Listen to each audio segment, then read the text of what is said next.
अलग है, काम एक ही है। Advance Java, web application with Java और J2EE कुछ ज़्यादा ही टेक्निकल नाम हो जाता है, लेकिन जो प्रचलन में नाम होता है तो वो यही है। अगर आपको वेबसाइट्स बनानी है, वेब एप्लीकेशन बनानी है, एंटरप्राइज एप्लीकेशन बनानी है, तो इस नॉलेज की जरूरत पड़ेगी, ठीक है। और मोस्टली वर्क इसी पे होता है। मोस्टली वर्क मतलब you are working on Java platform, using Java platform, तो मोस्टली वर्क जनरली लोग डेस्कटॉप एप्लीकेशन बहुत ज़्यादा नहीं बनाते, मतलब उसका स्कोप लिमिटेड होता है, क्योंकि लेकिन वेब एप्लीकेशन का स्कोप बहुत ज़्यादा होता है ना। हर छोटी छोटी चीज़ को कस्टमाइज करके नया एप्लीकेशन आ जाता है, तो वो जो एप्लीकेशंस बनाई जाती है वो इसके थ्रू होती है। And it is very much important topic, जो कि एक्चुअल में जब आप लोग प्रोडक्शन लेवल पे काम करेंगे तो जिसकी ज़्यादा से ज़्यादा ज़रूरत आपको पड़ने वाली है, ठीक है। आपके प्रोफाइल में इसमें जो कंटेंट्स आने वाले हैं, एडवांस जावा बोलने से एक टॉपिक नहीं है, it is the group of certain सब टॉपिक्स।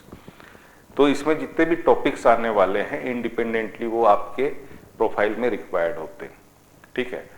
अगर आपने अच्छा, अगर मैं इसको इस सेंस में बोलूं कि अगर किसी के दिमाग में आता है कि यार कोर जावा ही इतना मुश्किल था, अब एडवांस जावा में क्या हाल होगा, अगर ऐसा किसी के दिमाग में गलती से भी विचार आ रहा है तो मैं आपको बोलूं कि आप एकदम बात उल्टी कर रहे हैं, रिवर्स थिंकिंग है ये।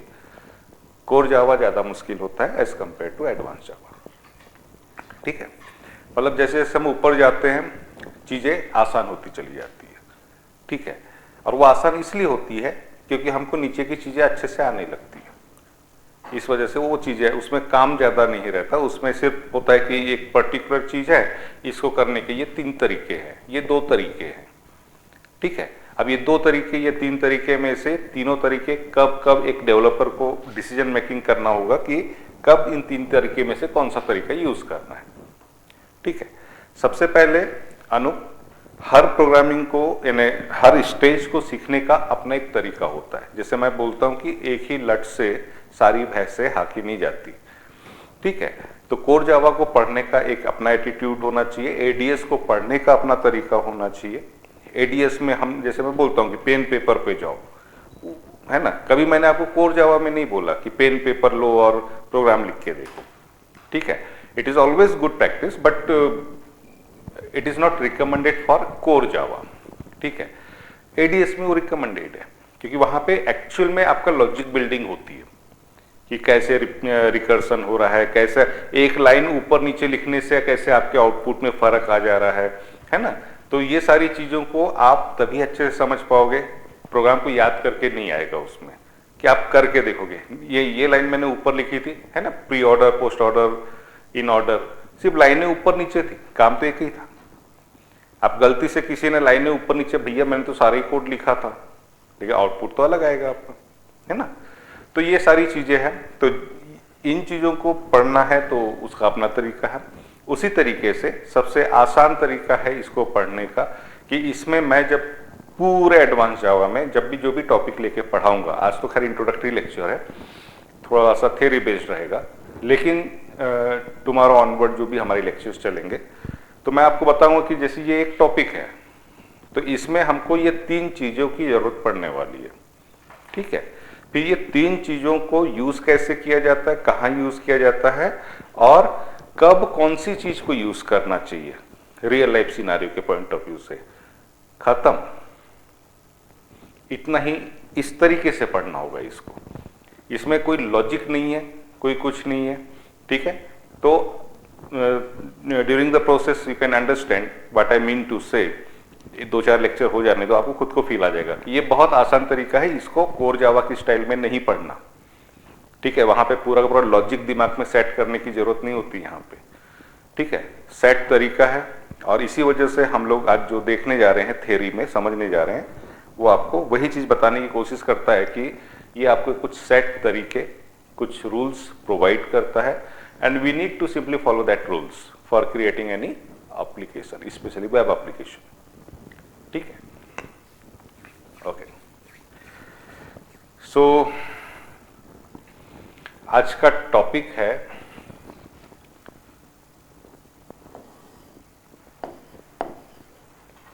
Overview of J2EE।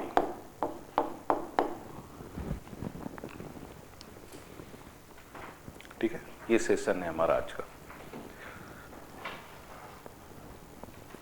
J2EE का ओवरव्यू देखना है इसलिए क्योंकि अब कल से ऑनवर्ड जो भी बैचेस होगी, जो भी लेक्चर्स होंगे, वो इसी प्लेटफॉर्म पे हमको चीज़ें डेवलप करनी होगी।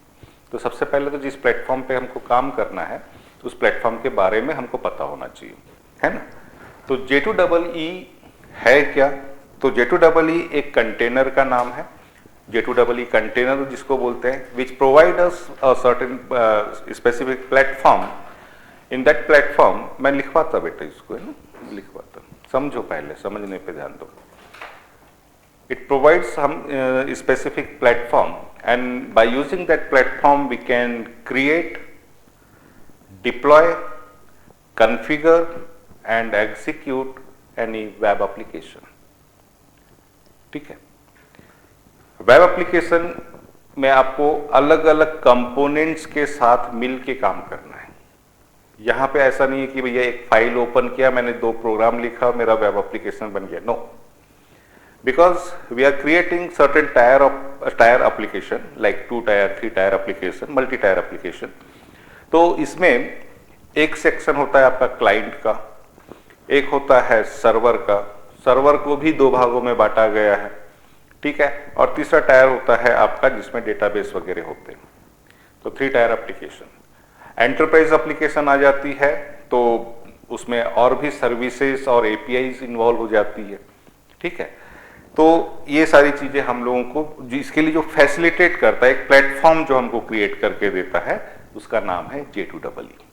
ठीक है, अच्छा, इसको भी मैं थोड़ा सा फाइन ट्यून कर दूं कि J2EE देखा जाए तो कुछ समय पहले तक, मतलब कि JDK 8 के आसपास तक ये कंटेनर होता था। I am little bit surprise कि सीडेक ने भी इसका नाम अभी तक चेंज नहीं किया, बट दे बिलीव कि जो ट्रेनर होंगे वो इस लेवल के होंगे कि वो बता देंगे कि J2EE जो कंटेनर है, इसको अब आज की डेट में जकार्ता EE कंटेनर बोला जाता है। Jakarta, yes.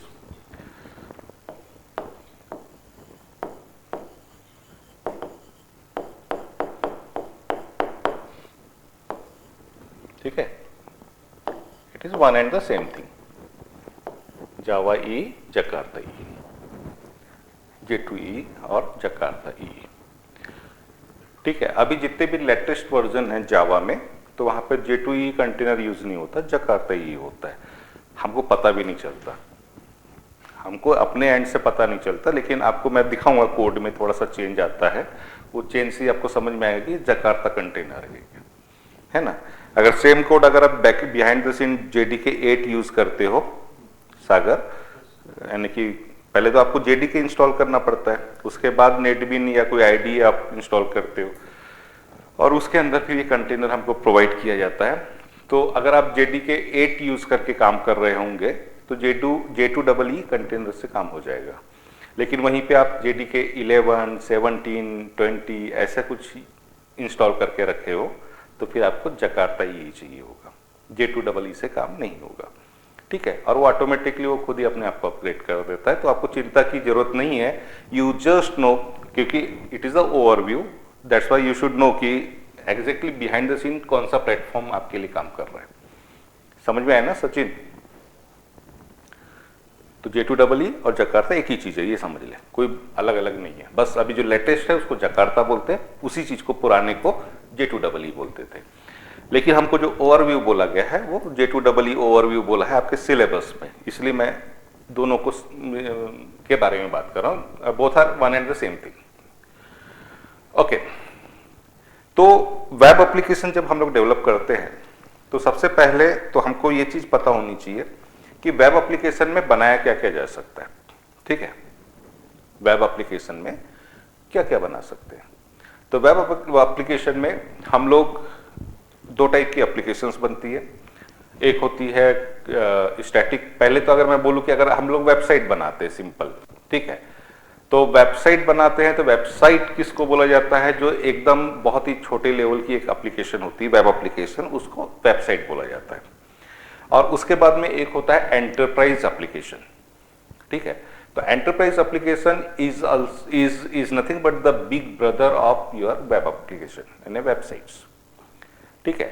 Website with different resources अगर यूज होने लगे तो वो एंटरप्राइज एप्लीकेशन हो जाती है, ठीक है। मतलब उसमें आपके पास में बहुत सारे रिसोर्सेस और ऐड हो जाते हैं, जैसे कि JMS जावा मैसेजिंग सर्विसेज आ जाती है। उसमें आप लोग JNDI को यूज करना चालू कर देते हैं, ये बिल्ट इन रिसोर्सेस है, ठीक है। तो ये जो एक्स्ट्रा के रिसोर्सेस है, फिर अगर आपको डिस्ट्रीब्यूटेड एप्लीकेशन बनानी है तो ये distributed application is the part of enterprise application actually, क्योंकि बड़ी एप्लीकेशन को ही डिस्ट्रीब्यूट करोगे आप लोग। छोटी एप्लीकेशन है, एक छोटी सी वेबसाइट बनाइए, वो भी 4 सर्वर पे रखोगे क्या आप लोग? नहीं रखेंगे ना, वो एक ही सर्वर पे रह जाएगी। लेकिन जब एप्लीकेशन बहुत ह्यूज बन जाएगी, लाइक IRCTC की वेबसाइट हो गई है ना, तो ये एक्चुअली वर्ड गलत है, मालूम है? IRCTC का वेबसाइट नो, IRCTC का वेब पोर्टल होता है, it is not the website. Website होती तो हम बोल सकते हैं कपड़े की दुकान वाले की वेबसाइट हो सकती है, उसको वेबसाइट बोलेंगे। लेकिन IRCTC की वेबसाइट नहीं होती, बोलचाल में लोग बोल देते हैं, ठीक है। लेकिन एक जो वाकई बहुत सीरियसली टॉक कर रहा है और टेक का बंदा है वो, तो वो उसको वेबसाइट नहीं बोलेगा, वेब पोर्टल। अमेजॉन का वेब पोर्टल होगा, ठीक है। तो ये जो बड़े बड़े जो बैंकिंग के वेब पोर्टल्स होते हैं, क्योंकि उसके थ्रू आपको SMS आते हैं, उसके थ्रू आपको आपका चीज़ें मतलब लेन देन होता है, आप किसी के भी अकाउंट से किसी भी के अकाउंट में पैसा ट्रांसफर कर रहे हैं, है ना। तो ये जो बड़े बड़े काम होते हैं, IRCTC में आपके लिए टिकट बनता है, उसके प्रिंट होता है, उसमें भी पैसे का ट्रांजैक्शन होता है, उसमें भी मैसेज आता है। तो ये बहुत सारे रिसोर्स एक साथ मिल के कुछ काम करते हैं वेब एप्लीकेशन में, तो वो हो जाता है web portal. It's a big part और बिग ब्रदर ऑफ वेबसाइट, ठीक है। तो जिसमें add to cart add to cart है ना, दुनिया भर की जो फैसिलिटी होती है, लाइक उसको हम लोग बड़ी एप्लीकेशन को एंटरप्राइज एप्लीकेशन या वेब पोर्टल बोलते हैं। तो जो J2EE का फुल फॉर्म होता है जावा 2 प्लेटफॉर्म। अब वो अपनी इसमें है तो हम उसी को लेके चलते हैं। J2EE का फुल फॉर्म होता है जावा 2 platform enterprise edition. Enterprise Edition, it is a full form of that J2EE, Enterprise Edition। इसके पहले हमने क्या देखा था? J2SE देखा था, स्टैंडर्ड एडिशन, जावा 2 प्लेटफॉर्म स्टैंडर्ड एडिशन, ठीक है। मतलब कोर जावा के लिए, विंडो बेस्ड एप्लीकेशन या कंसोल बेस्ड एप्लीकेशन के लिए प्लेटफॉर्म प्रोवाइड करता है, और J2EE एंटरप्राइज लेवल की एप्लीकेशन के लिए प्लेटफॉर्म आपको प्रोवाइड करता है। अब इसने तो प्लेटफॉर्म तो हमको दे दिया कि बड़ा काम आप कर सकते हो। एंटरप्राइज एप्लीकेशन मतलब we can create huge application, but it doesn't mean जब बड़ा काम हो सकता है तो छोटा भी हो ही सकता है ना, वो तो अंडरस्टूड है, ठीक है। अगर छोटे काम के लिए कुछ बना होता तो फिर बड़े काम के लिए कुछ और बना होता, लेकिन ये बना ही बड़े काम के लिए है तो छोटा काम इसके अंदर ही हो जाता है। वो मैं आपको थोड़ा सा पिक्टोरियली समझाता हूं। जब हम लोग एप्लीकेशन बनाते हैं तो जैसे मैंने बताया कि वेबसाइट्स बनती है, तो वेबसाइट में भी जो, अगर मैं सिंपल छोटी सी वेबसाइट का भी एग्जांपल लूँ तो वेबसाइट भी दो टाइप की होती है, one is static and dynamic, ठीक है। डायनामिक में मतलब, स्टैटिक का मतलब जो कि सिंपल इंफॉर्मेटिव होती है, जिसमें सिर्फ इंफॉर्मेशन होती है, यू कैन नॉट एडिट और manage anything from user side, ठीक है। जो कुछ लिख दिया उसको सिर्फ आपको देखना है और अकॉर्डिंगली एक्ट करना है। मान के चलो कपड़े की दुकान वाले ने बोला कि मेरे लिए एक स्टैटिक वेबसाइट बनाओ, सस्ते में बन जाती है। आजकल हालांकि कोई बनाता नहीं है, पुराना जमाना हो गया अब, क्योंकि अब हम लोग इतने हाईटेक हो चुके हैं कि स्टैटिक वेबसाइट बोले तो अब बहुत छोटी बात हो गई है। तो पनवाड़ी वाला भी वेबसाइट बनाएगा तो बोलेगा कि भैया डायनामिक ही बना, कम से कम ऑर्डर तो पुट कर दे वो कि 10 पानी से एड्रेस पे भेज दे के मैं भिजवा दूंगा, ठीक है। लेकिन स्टैटिक का सेंस क्या होता था कि वो अपना प्रोडक्ट डिस्प्ले कर रहा है और कॉन्टेक्ट नाम का एक पेज और दे देगा, उसमें वो अपना एड्रेस, फ़ोन नंबर्स और ईमेल एड्रेस वगैरह दे देगा, जो कुछ उसके आइटम्स है उनका प्राइजेस दे देगा कि भैया ये शर्ट खरीदनी है, ये प्राइस है, खरीदनी है तो ये दुकान का एड्रेस है, आ जाओ खरीद लो ठीक है। मतलब you can not put order on online, आपको जस्ट उसने इंफॉर्मेशन दिया कि ये मेरे पास अवेलेबल है, आपको मैं ये एड्रेस भेज रहा हूँ, ये एड्रेस के साथ आप आ जाइए और मेंटली प्रिपेयर हो के आइए, इसका प्राइस इतना है ना, यहाँ आके बार्गेनिंग मत करना।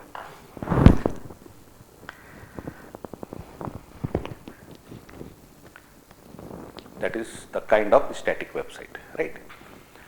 डायनामिक वेबसाइट, डायनामिक वेबसाइट जो होती है इसमें डायनामिक फंक्शनैलिटी हम लोग ऐड करते हैं, जो कि मोस्टली आज की डेट में बनती है, आपको भी कभी भी जरूरत नहीं पड़ेगी स्टैटिक बनाने की, डायनामिक ही बनानी होगी। तो इसमें ये इंटरैक्टिव टाइप की वेबसाइट होती है। It is not the only informative, it is informative plus interactive. It means you can see the product and their price and at the same time you can put the order also, you can save to the add to the cart also, ठीक है। तो ये जो functionality हमने add कर दी, अगर हमने कोई प्रोडक्ट फाइनल कर दिया, पेमेंट कर दिया, तो हमको बकायदा मैसेज भी आएगा कि your order is confirmed and we will deliver this order in within 2 days और 3 days लाइक दैट। तो वो हो गया इंटरेक्टिव, इंटरेक्शन कर रही है ना वेबसाइट यूजर के साथ, एंड यूजर के साथ, तो उसको बोलते हैं डायनामिक पार्ट, ठीक है। अच्छा, अब अभी तक के आपके नॉलेज को लेके, क्योंकि WT ऑलरेडी चालू है आप लोगों का, तो कैन यू टेल मी कि how can we manage the static part of any website?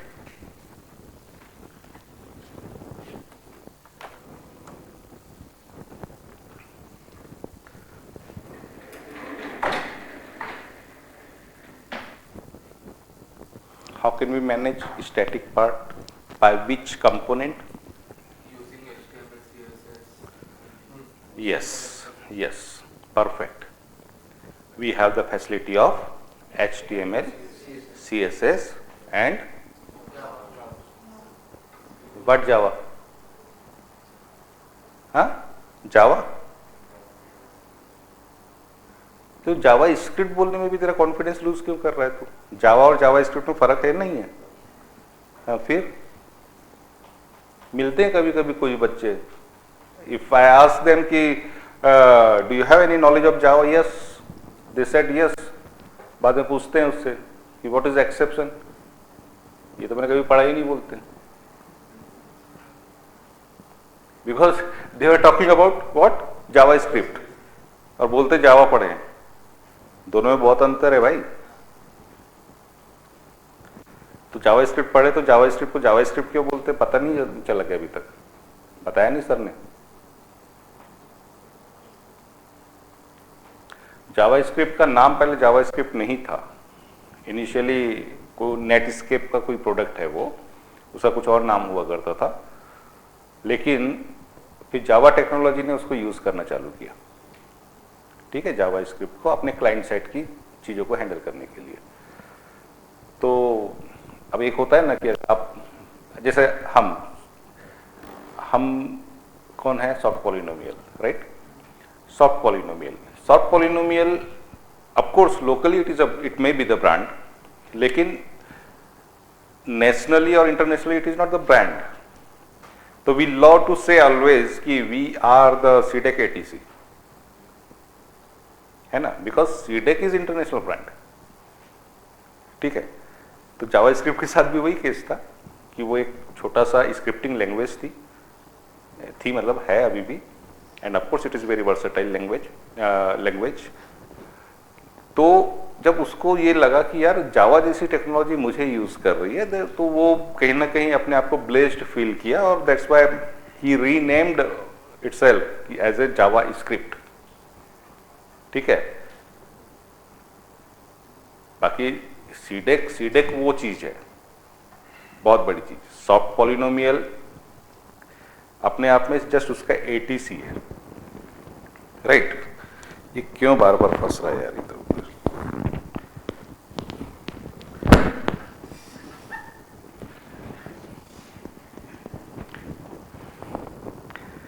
Pocket आज नहीं है ना इस शर्ट में, तो इसलिए दिक्कत हो रही है।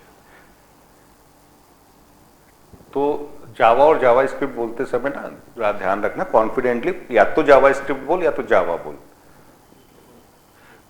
स्क्रिप्ट बोलने में बहुत तू ऐसा फीबल हो गई थी तेरी वॉइस, ऐसा लग रहा था तेरा कॉन्फिडेंस एकदम से डाउन हो गया। That's why I am saying. Okay, so Java script, is it the component which is responsible to make a static part? Yes, it is not the part, it is not the component which is responsible to create static part, it is responsible to create dynamic part. तो static के लिए दो ही चीज है बेटा अपने पास, HTML, CSS, ठीक है। HTML is responsible to provide the certain components, whatever you want to use, and CSS is responsible to design, look and feel, right? फिर इन सब दोनों को मिला के क्या आ गया? बूटस्ट्रैप। बूटस्ट्रैप। अब the person who doesn't have any knowledge about the HTML separately and CSS separately, no issue. Yes, if we have little bit knowledge of Bootstrap, how to use this Bootstrap, it is more than sufficient. Sachin, बिल्कुल sufficient है development point of view से, ठीक है। WPT मैं क्यों नहीं लेता?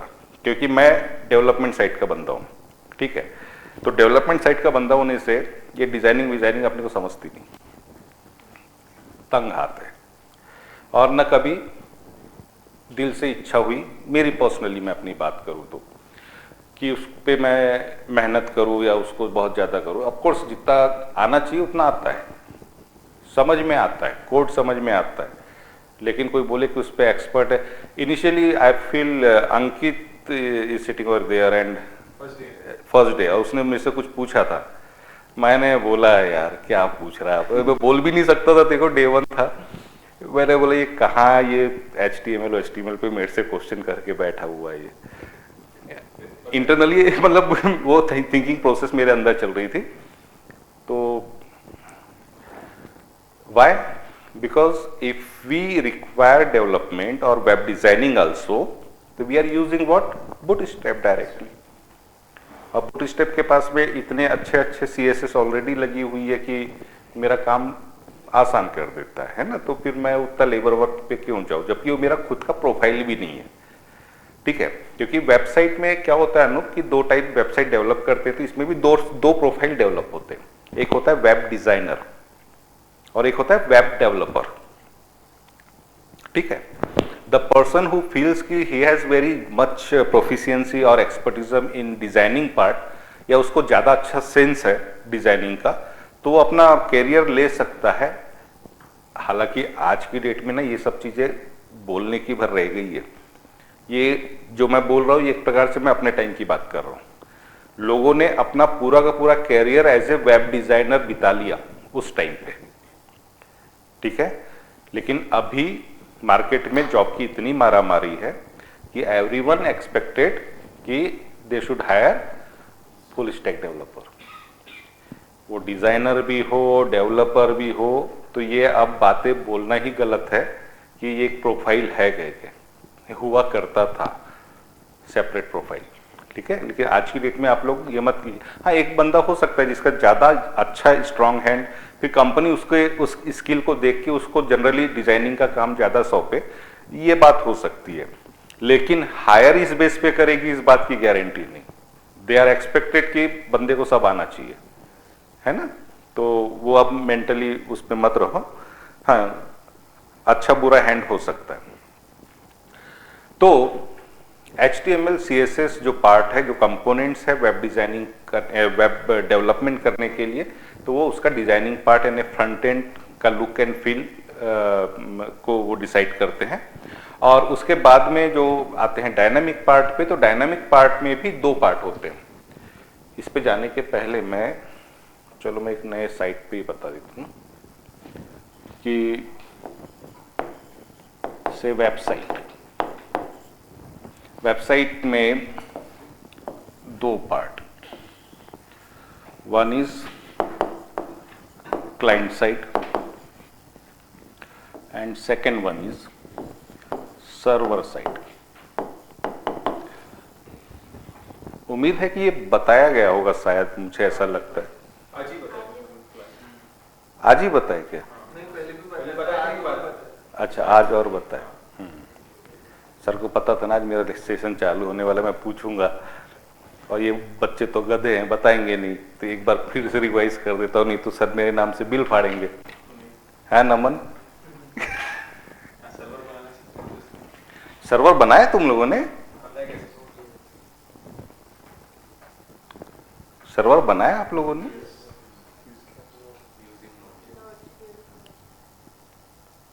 तो Node.js का यूज करके सर्वर बनाया आपने कि सर्वर पे काम किया? मैं वही बोल रहा हूँ यार, इट्स अ बिग थिंग कि you are creating a server. सुनहरे अक्षरों से सीडेक में लिखा जाएगा नाम कि ये मेरे बच्चों ने सर्वर बनाया है।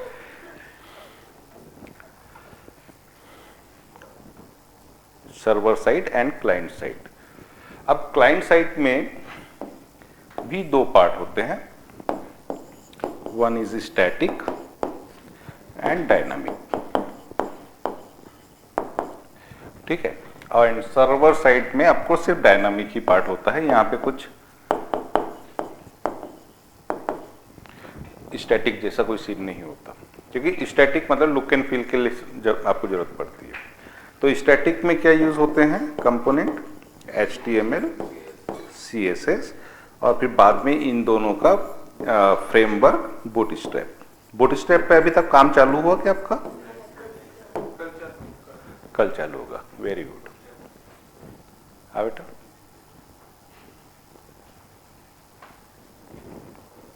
कुछ लोग, अभी हम लोग डिजिटल मार्केटिंग कर रहे हैं, उसने मेरे से पूछा सर हमारे यहाँ क्या क्या होता है, मैंने उसको बोला full stack, we are creating full stack developer. उसने ऐड बनाया और फिर टेस्टिंग के लिए हमारे पास भेजते हैं वापस कि सब कुछ सही है क्या, तो फुल स्टैक की जगह बूटस्ट्रैप डेवलपर लिखा था उसने। हम नॉन टेक बैकग्राउंड वालों से क्या ना उम्मीद कर सकते हैं। मैं इसको देखा, मैंने बोला क्या है ये, कौन पढ़ा था बूटस्ट्रैप डेवलप करना? फुल स्टैक डेवलपर बोल रहा हूँ। लोग सोचो कि कितना ज्यादा कोरिलेट कर लेते। Full stack it sounds like a bootstrap, तो बूटस्ट्रैप डेवलपर। अरे तो भाई तेरे लिख देने से काम थोड़ी होगा ना। इस ऐड को कौन पढ़ने वाला है? टेक के बंदे पढ़ने वाले। क्या बोलेंगे कि कौन सा ऐसा इंस्टीट्यूट पैदा हो गया अभी, जैसे कि जावा और JavaScript. So it is, तो इसको बोला जाता है बूटस्ट्रैप, मतलब it is a framework of HTML and CSS, is a combination of this two. Dynamic part from client side, we have the facility of JavaScript, ठीक है। कुछ लोग बोलते हैं कि JavaScript से सर्वर साइड भी काम होता है, तो एक्चुअली इट इज नॉट। जो बेसिक JavaScript है it works on client side only, ठीक है। लेकिन जो JavaScript के फ्रेमवर्क्स है they work on server side, ठीक है। अब जैसे रिएक्ट है, रिएक्ट क्लाइंट साइड ही काम करेगा, ठीक है, क्लाइंट साइड के डायनामिक काम करेगा। लेकिन वहीं पे जब आप लोग इस पे आ जाएंगे एंगुलर पे, नोड पे, तो ये सर्वर साइड का काम करने लगेगा, ठीक है। बाकी ये जो नोड है, Node.js बोलते हैं ना, Node.js, एंगुलर JS, तो ये these all are the frameworks of JavaScript, ठीक है। तो फ्रेमवर्क भी ये जाके काम कर रहा है सर्वर पे, जावास्क्रिप्ट खुद नहीं कर रही है। और इसलिए मैंने शायद एक समय बोला था आप लोगों को कि दो टाइप के डेवलपर होते हैं, full stack and MERN stack developer, ठीक है। अच्छा, क्या नाम है सर का? सौरभ सर। सौरभ सर का भी खुद का इंस्टीट्यूशन है, तो वहां पे उन्होंने फुल स्टैक डेवलपर लिखा है और पढ़ाते ही है मर्न स्टैक। ऐसा चुना मारते हैं वो। मैं बोले इधर आके बोल रहा नहीं, फुल स्टैक मैं बनाता हूँ, आप मर्न स्टैक बनाते हो। ठीक है ना। अगर आप जावा फ्रेमवर्क्स पढ़ाएंगे तब आप फुल स्टैक में आएंगे। अगर आप JS प्लस JS फ्रेमवर्क के साथ में हैं, जिसमें एंगुलर आ गए, तो आप मर्न स्टैक डेवलपर हैं। ठीक है, उनका भी एडवर्टाइजमेंट देखा था मैंने, तो उसमें फुल स्टैक डेवलपर लिखा था और उसके अंदर के कंटेंट में मेरे को कहीं पे भी जावा नहीं दिख रहा था। तो that's why I am saying, तुमने देखा क्या? मतलब अगर ऐसा है तो फिर गलत है, ऐसा तो लग रहा है। हाँ, फुल स्टैक डेवलपर, उसके अंदर content, what we need to learn, JavaScript, HTML CSS, JavaScript, React JS, जो उनका स्ट्रॉन्ग हैंड है वो सारी चीजें लिखी थी। Things are okay but name is not okay. Full stack JavaScript, ठीक है। अब जावास्क्रिप्ट में आप ज्यादा से ज्यादा यहाँ पे रिएक्ट वगैरह को ला सकते हो क्लाइंट साइड पे, और फिर इसी के जो है फ्रेमवर्क्स वो उधर चले जाएंगे, लेकिन अब उस पर मैं बात नहीं करता, उस पर सर बात कर लेंगे। मैं अब जावा के पर्सपेक्टिव में बात करूं कि डायनामिक पार्ट को हैंडल करने के लिए what Java provide, what component Java provide, which component Java provided. तो वो है like servlet, JSP, and of course we have much more like EJB and web services। ये सब 1 by 1 हम लोग बनाएंगे। सर्वर लेट ये सब चीजें हम लोग यूज करते हैं। ठीक है, शुरुआत हमारा सर्वलेट से होगा, followed by JSP। EJB syllabus में नहीं है। वाई? बात पुराने की नहीं है, कोई भी चीज पुरानी नहीं होती। अगर उससे अच्छा कुछ आ जाए तो तब उसकी रिक्वायरमेंट खत्म होती है। पुराना तो सर्वलेट भी हो गया है ना, उसका रिप्लेसमेंट नहीं है। EJB का रिप्लेसमेंट आ गया। And what are the replacement? Spring boot, spring, in fact spring boot is other thing, मतलब उसके ऊपर की चीज है वो। लेकिन अगर EJB को कोई रिप्लेस कर रहा है तो स्प्रिंग ने किया है। ठीक है, स्प्रिंग क्या है? तो जावा का एक फ्रेमवर्क है। जब हम लोग फ्रेमवर्क्स पे बात करेंगे तो हालांकि फ्रेमवर्क्स को मैं पर्सनली सेपरेट सेक्शन में रखता हूं, लेकिन सीडेक वालों ने वेब के पार्ट में डाल दिया है ना। जितने भी फ्रेमवर्क्स है लाइक हाइबरनेट, स्प्रिंग, ये सब हम लोग जावा विथ वेब में इसी मॉड्यूल में पढ़ने वाले हैं। ठीक है, लेकिन समझने के पॉइंट ऑफ व्यू से ये सेक्शन अलग होता है। ये सिर्फ बेसिक कंपोनेंट्स है और इसके बाद में फिर एक फ्रेमवर्क का सेपरेट कंपोनेंट होता है, लेकिन it also works on this server side. तो वो मैं अभी लिस्टिंग नहीं कर रहा हूँ। ठीक है, हाइबरनेट स्प्रिंग नहीं लिस्टेड कर रहा हूँ क्योंकि उसको मैं सेपरेट मानता हूँ। लेकिन EJB को एक्चुअली रिप्लेस कर दिया है एक प्रकार से स्प्रिंग ने। स्प्रिंग एक फ्रेमवर्क है and it is very very very huge framework, बहुत बड़ा फ्रेमवर्क है। आज जावा की ताकत है ये, जावा की पहचान है ये फ्रेमवर्क। अगर आपके प्रोफाइल में पूरी जावा लिखी हो और स्प्रिंग ना लिखा हो,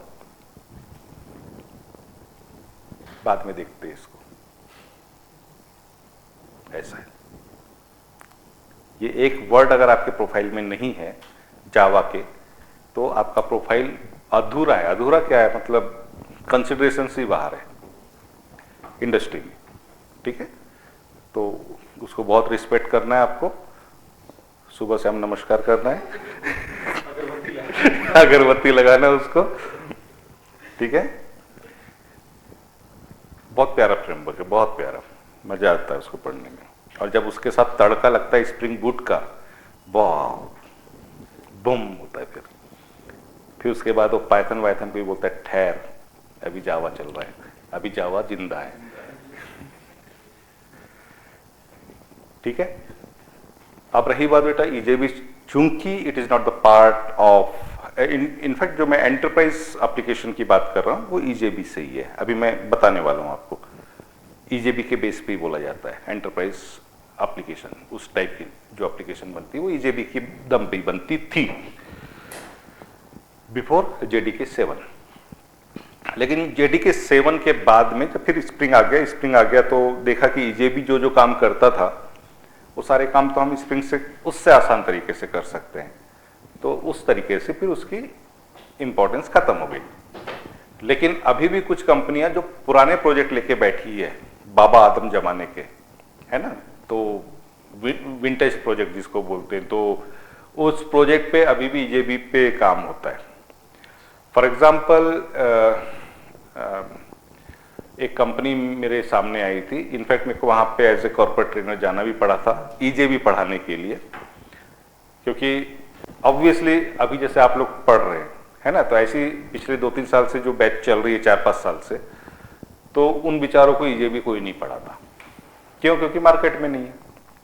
अब मार्केट में नहीं है तो पढ़ाया नहीं जाता, सिलेबस का पार्ट ही नहीं रखते कि why they are wasting their time, क्योंकि ऑलरेडी बच्चों के पास सीखने के लिए बहुत कुछ है, पुरानी चीज को क्यों सीखेंगे जो कि ऑलरेडी जिसका बेटर रिप्लेसमेंट आ चुका है।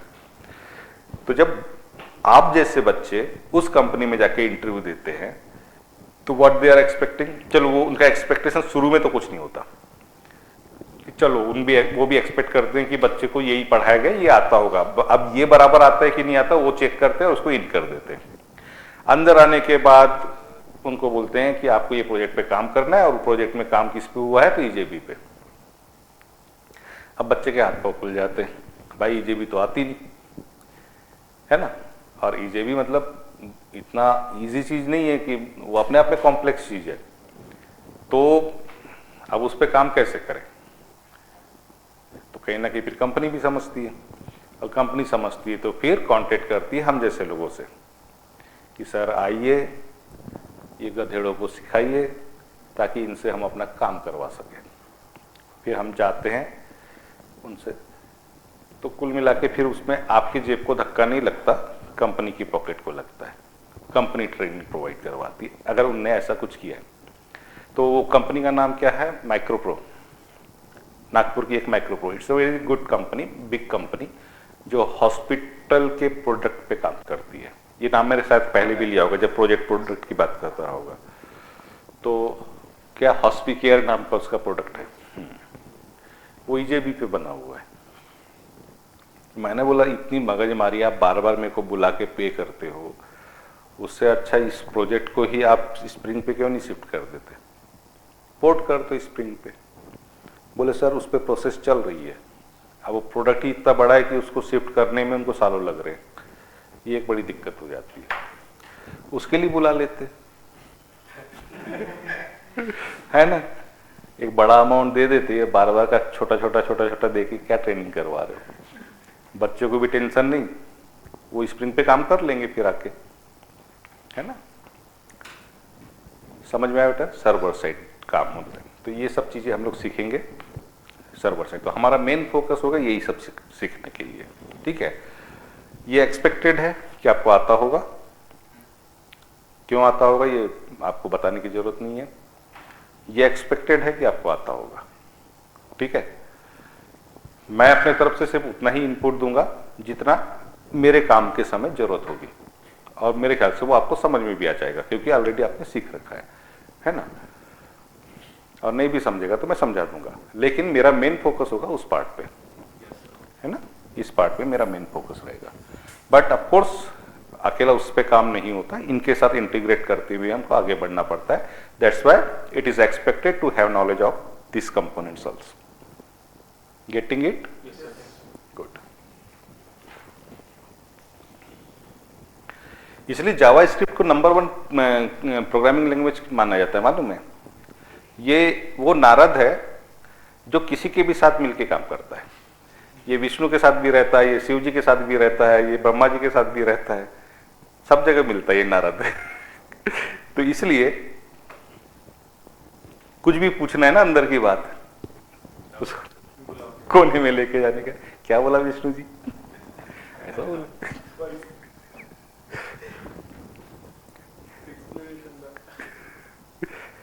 है ना।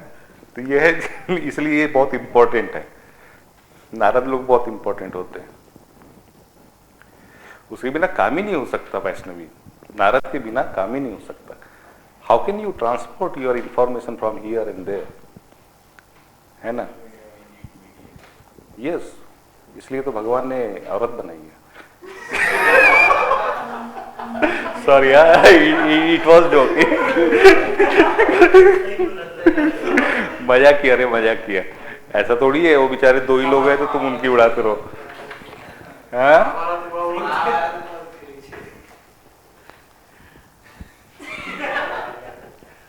उसके पीछे नहीं हुई थी। फिर बोला क्यों?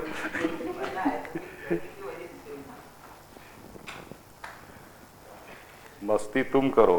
हाँ? 2 पैग लेके रात को घर जाए और बोले कि तेरी वजह से मैं टेंशन में आ गया था, बीबी को बोले इसलिए मैंने वहां पे पिया। हाँ? कुछ नहीं होता, वो बेचारी जबरदस्ती ये हेल्प अपनी अयासी ठोकते हैं और कुछ नहीं। चलो back to the main topic, J2E cut. अच्छा, ये लिख रहा था।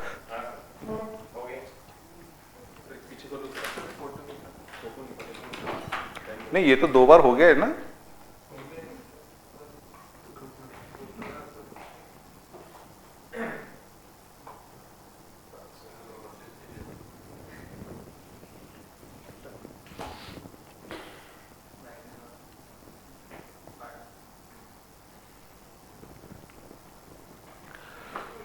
अब कुछ लोगों को लगता है सचिन, डायनामिक पार्ट के लिए हमारे पास 2 चीजें हैं, जेएस रिएक्ट भी है और सर्वर साइड भी है ही, जो कुछ है ना डायनामिक पार्ट के लिए। तो is it mandatory to have knowledge of this client side dynamic part? तो बेसिकली नो, बेसिकली नो। यहां पे सीन क्या है कि but for ideal situation it is required, लेकिन ऐसा नहीं है कि ये नहीं होता तो काम नहीं होता, ये मैं बोलना चाह रहा हूं। ठीक है, सर्वर साइड डायनेमिक पार्ट का मतलब है कि जैसे अपने घर में हेड ऑफ द हाउस होते हैं ना, like our father and all, जो मुखिया होते हैं घर के, जो मेन रिसोर्स पर्सन होते हैं, जिसकी अपनी इनकम होती है, जिसके दम पे घर चलता है, मैं उस पर्सन की बात कर रहा हूं। ठीक है, तो मोस्टली वो फादर होते हैं, मोस्टली मदर भी होती है, वर्किंग मदर है तो फादर मदर जो है वो है आपके सर्वर साइड के डायनामिक पार्ट। अब बताइए कि जो आदमी लाखों रुपया महीने का कमा रहा है, आप उसको क्या खरीद के दे दोगे? आप ही उसे मांग मांग के खाओगे, है ना? आपके शर्ट पैंट तक वो खरीद के दे रहे हैं, आपके जूते चप्पल तक वो खरीद के दे रहे हैं, राइट? तो कहने का मतलब है कि आप उनको क्या गिफ्ट करोगे यार? वो मतलब अपने आप में सेल्फ सफिशिएंट है, मतलब जो खरीदना चाहे वो खरीद सकते हैं। ठीक है, तो और ये जो डायनामिक क्लाइंट साइड है ना, ये है आप लोग फिलहाल की डेट में, जब तक जॉब नहीं लगता तब तक क्लाइंट साइड का डायनामिक पार्ट की आप लोग भी कुछ कर सकते हो dynamically. I am just putting this example for better understanding. तो क्या होता है कि अगर आपकी 1 करोड़ रुपए की इनकम नहीं है, तो छोटा सा भी पर्सन आएगा ना, गेट पे पेपर का बिल वाला भी आएगा, तो बोलोगे पापा पेपर का बिल वाला आया है ना। 500,000 रुपए का गणपति का चंदा वाला आएगा, तभी पापा गणपति का चंदा वाला आया। Why? Because you don't have so much financial capability कि आप उसको अपने जेब से पे कर सको। ठीक है, लेकिन इसका मतलब क्या हुआ कि एक आदमी जो दिन भर कुछ बड़े बड़े प्लानिंग को लेके सोच रहा है कि मेरे को बेटी की शादी करनी है, वहां पे इतने लाख का खर्चा है, मुझे घर बनाना है, वहां पे इतने लाख का, मतलब इस लेवल की एक्सपेंडिचर को लेके जो आदमी एंगोज्ड है मेंटली, है ना, तो उसको अगर हम ये 500 रुपए और 250 रुपए और 200 रुपए के लिए परेशान करते रहे तो it is not good thing. जिस दिन आपको पहला जॉब लग जाएगा, आप ही लोगों का एटीट्यूड चेंज हो जाएगा। गेट पे आएगा, भाई साहब 2000 रुपए का गणपति का दुर्गा जी का चंदा। छोड़ना यार, पापा को क्या 2000 रुपए के लिए बोलना, लेके जा मेरे से। वहीं के वहीं खेल खत्म। ठीक है, पापा को पता भी नहीं चला। फिर पेपर वाला कितना हुआ 250 रुपये, केबल वाला कितना हुआ 400 रुपये, लेके जाओ। ये छोटे मोटे खर्चे आप जगह पे निपटा दोगे, क्योंकि आपकी अपनी भी अर्निंग है ना। इस छोटी छोटी चीज के लिए आप बार बार पिताजी को नहीं बोलोगे। लेकिन हाँ, जब आप, क्योंकि आपका नया नया जॉब लगा है, अभी आप उतने स्टेबल नहीं हुए हैं, उतने सेटल नहीं हुए हैं, अगर आप ऐसा कुछ प्लान करते हैं कि आपको एक आधी बड़ी सी कीमती सी 4 व्हीलर खरीदनी है, तो बोलेंगे यार मिला जुला के तो मेरे पास 1-1.5 लाख रुपए जमा है, 10 लाख की गाड़ी खरीदनी है, पिताजी गाड़ी खरीदनी है ना। Then you will involve that person. कहने का मतलब है कि सर्वर है वो 200-500 के खर्चे भी कर सकता है, उनमें कैपेबिलिटी जब वो लाखों के कर सकता है तो 200-500 के भी कर सकता है, सिंपल सी बात है। तो लेकिन उस 200-500 की चीजों के लिए आप बार बार सर्वर को परेशान मत करो, ये हम बोल रहे हैं। उसको आप जगह पे क्लाइंट साइड पे ही निपटा दो, और वो तब होगा जब आप में भी वो कैपेबिलिटी आ जाएगी, यानी डायनामिकली हैंडल करने की कैपेबिलिटी आ जाएगी। तो जावा स्क्रिप्ट उस टाइप की चीज है कि हम हर चीज सर्वर पे नहीं भेजना चाहते। वाई? सर्वर पे चीजें भेजने का मतलब होता है कि पूरा का पूरा क्लाइंट साइड से सर्वर तक की ट्रैवलिंग करवाना, और ट्रैवलिंग करने के बाद सर्वर पे उसका जो भी करना है वो होगा, उसके ऊपर लॉजिक चलेगा, और उसके बाद वो रिस्पॉन्ड करेगा कि हाँ बेटा वो 500 रुपए का बिल मैंने पे कर दिया। लेकिन उसके लिए हमारा प्रोसेसिंग टाइम बढ़ गया, सर्वर तक जाना पड़ रहा है। लेकिन अगर आपने इसको जगह पे मैनेज कर दिया होता तो प्रोसेसिंग टाइम यानी क्लाइंट साइड पे ही ऑन द स्पॉट, चौक पे खड़े हो आप, चंदा वाले आए तो आपको घर तक उसको आने की भी जरूरत नहीं, भाई इधर ही ले ले मेरे से पैसा, है ना। पिताजी घर पे बैठे हैं लेकिन तो घर तक जाने की जरूरत नहीं है, मैं यहीं दे देता तेरे को।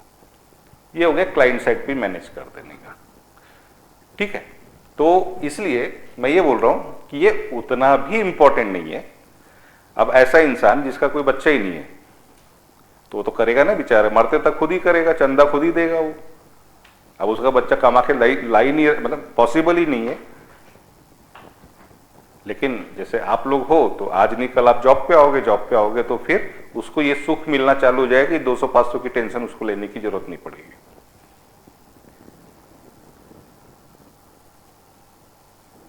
मेरे काम आएगा, ये तो पापा ही लेंगे।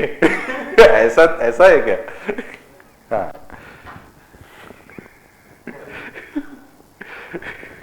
मैं अपने हनीमून के लिए बचा के रखता हूं या रखती हूं।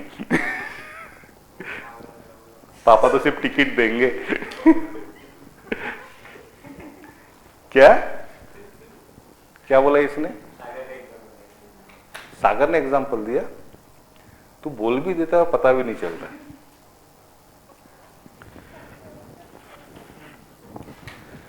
आई hope you understand the point, ठीक है। तो जेएस को हम लोग परफॉर्मेंस प्रॉपर हो, आइडियल सिचुएशन में इट इज रिक्वायर्ड होना चाहिए, but in any case some says कि इसके बिना काम नहीं हो सकता, तो ऑफ कोर्स हो सकता है, इसके बिना भी काम हो सकता है। ये मैं बताना चाह रहा था, ठीक है। चलो ये साइट ओपन करके रखना था, इसलिए मैंने इतनी कहानी और सुना दी इस पर। आगे बात करते हैं J2EE प्लेटफॉर्म, ये इसका ओवरव्यू है हमारा आज का टॉपिक। तो मैं आपको बता दूं कि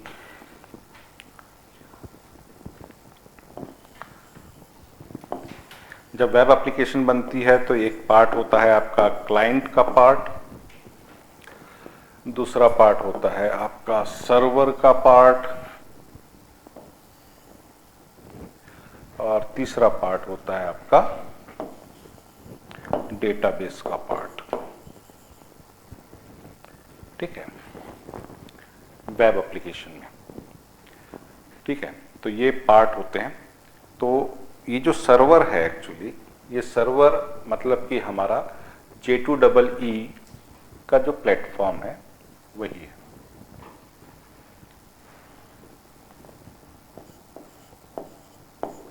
J2EE कंटेनर भी बोलते हैं इसको, because it contains the things और all resources which is provided by this server, ठीक है। तो इसको J2EE कंटेनर भी बोला जाता है। कंटेनर और सर्वर एक ही चीज है, ठीक है। तो ये जो J2EE कंटेनर है, it again divided into 2 part, यानी इसमें इस कंटेनर के अंदर 2 कंटेनर होते हैं। One is web container and second one is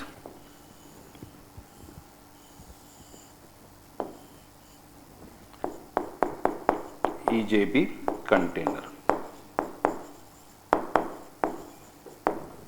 EJB container, यहां पे EJB कंटेनर में EJB की फाइल्स रहेगी, एंटरप्राइज जावा बिन। EJB का फुल फॉर्म होता है एंटरप्राइज जावा बिन। EJB की फाइल्स रहेगी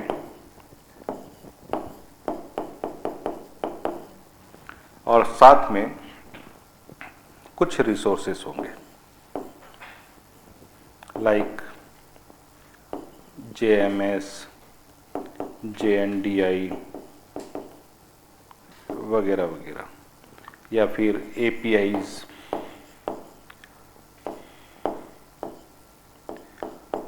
application programming interface.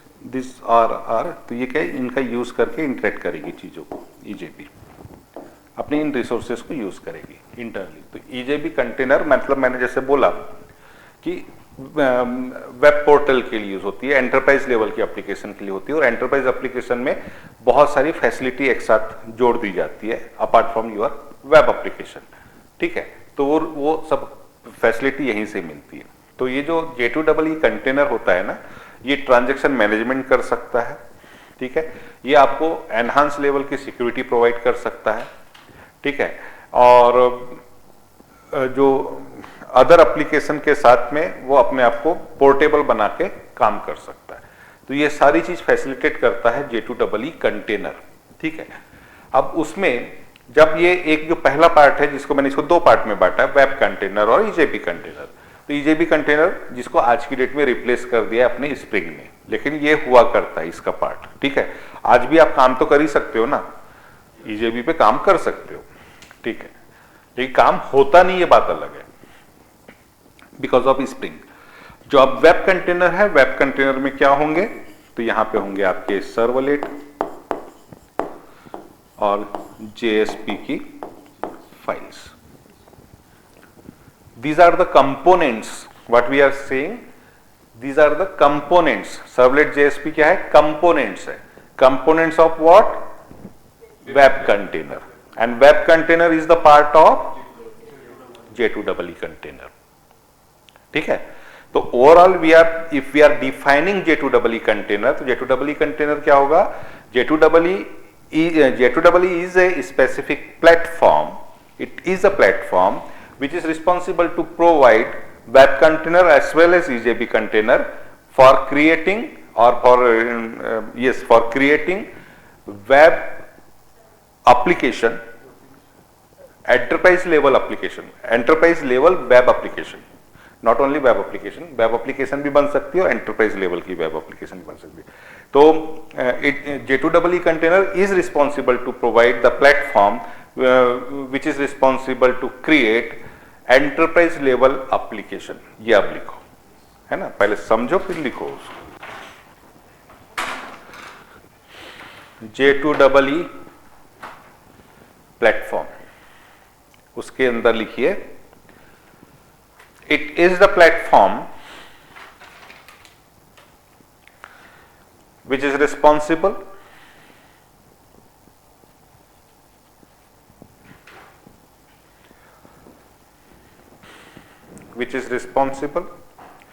to create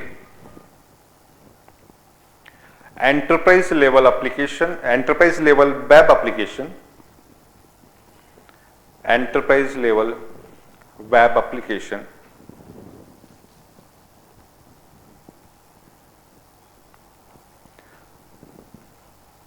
and it also provide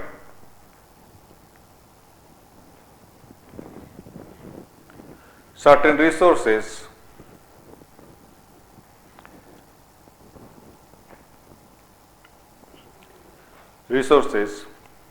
for enhancing security, comma transaction management,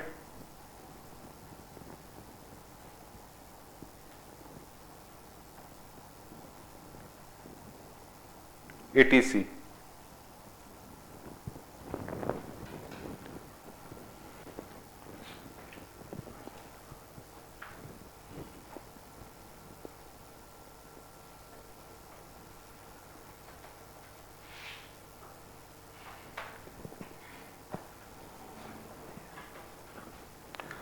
paragraph change करके लिखो बेटा, मैं एक्चुअली इसी में लिखवा सकता हूं लेकिन ना वो आपको पढ़ने के बाद कंफ्यूज करेगा, तो पैराग्राफ चेंज करके लिख लो। J2EE container contain resources like JMS, JNDI, JNDI,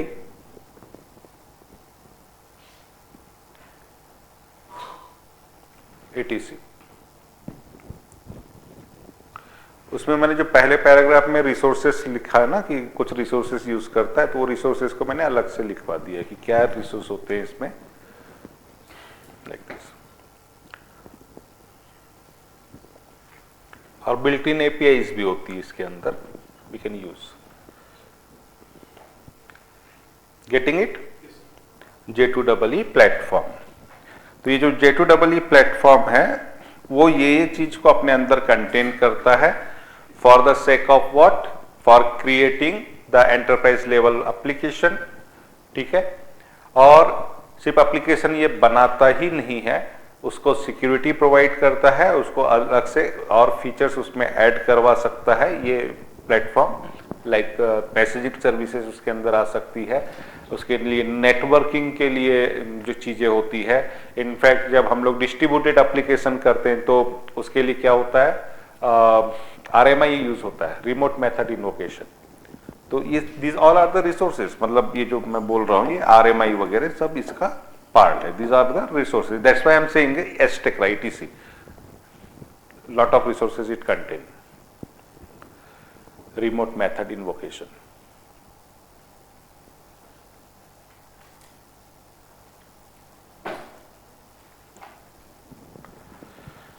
और रिमोट मेथड इन्वोकेशन की जरूरत कब पड़ती है, जब आपकी एंटरप्राइज एप्लीकेशन को आप डिस्ट्रीब्यूटेड करना चालू करते हैं, है ना, कि एक सर्वर पे से दूसरे सर्वर पे कोई चीज को इन्वोक करना है तो रिमोटली इन्वोक होता है।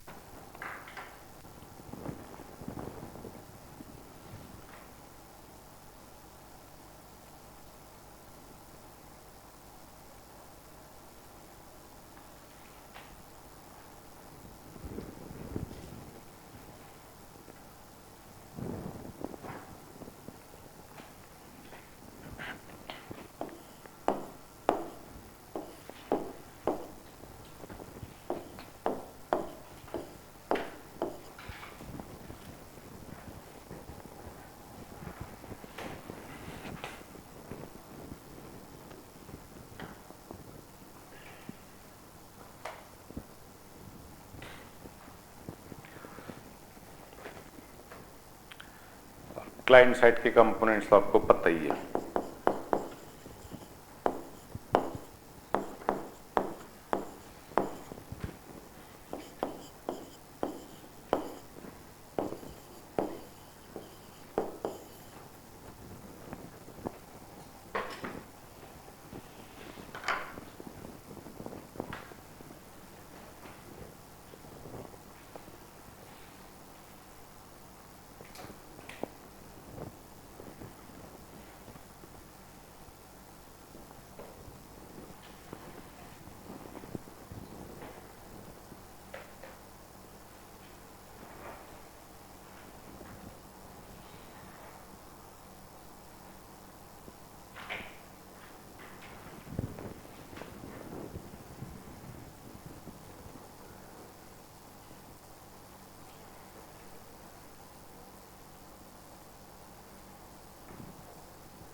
अरे कल मेरे को याद आया, मालूम क्या, ये सब भागदौड़ में मेरे दिमाग में नहीं रहा।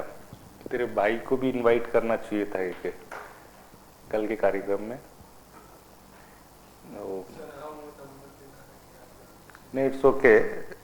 हाँ, लेकिन मुझे ऐसा लगा कि एक्चुअली मैंने सारे कॉलेजेस के टीपीओज और प्रिंसिपल्स को इनवाइट किया था ना, तो कल जब मैं आ रहा था, अरे कल क्या हुआ अनूप मालूम क्या, बहुत परेशानी में फंस गया था कल मैं।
तो वेब कंटेनर की हमको जरूरत पड़ेगी।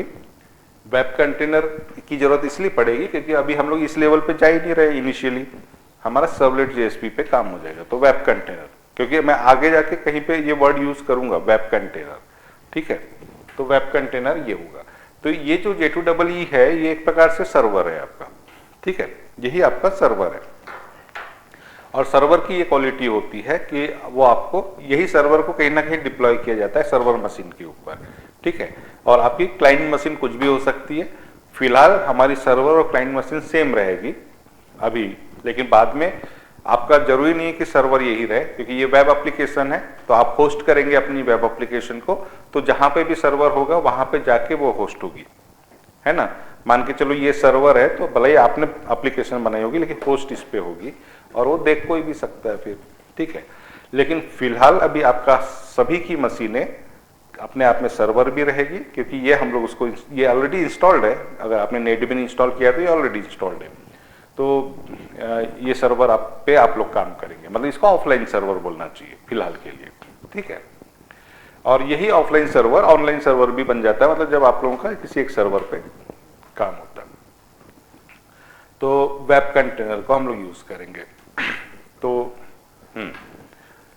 क्या होता है कि कुछ कुछ एप्लीकेशन होती है जो सिर्फ और सिर्फ, मतलब वो ये जो ईजेबी कंटेनर है ना वो प्रोवाइड नहीं करता। अगर आपको सिर्फ और सिर्फ, अगर पहले से ही कंफर्म है कि मुझे छोटी सी वेबसाइट बनानी है, तो आप लोग नॉर्मल उस सर्वर पे जा सकते हैं। जिसका एग्जांपल है टॉमकेट। टॉमकेट नाम का एक सर्वर होगा, वो मतलब एक्चुअली वो क्या है, वेब सर्वर है, वेब सर्वर है, it is not the application server. ये जो सर्वर ये दोनों टाइप के कंटेनर को रखता है ना, जैसे J2EE, तो ऐसे सर्वर को हम लोग एप्लीकेशन सर्वर बोलते हैं। एप्लीकेशन सर्वर इसमें मतलब एंटरप्राइज लेवल की एप्लीकेशन डेवलप हो सकती है, ठीक है।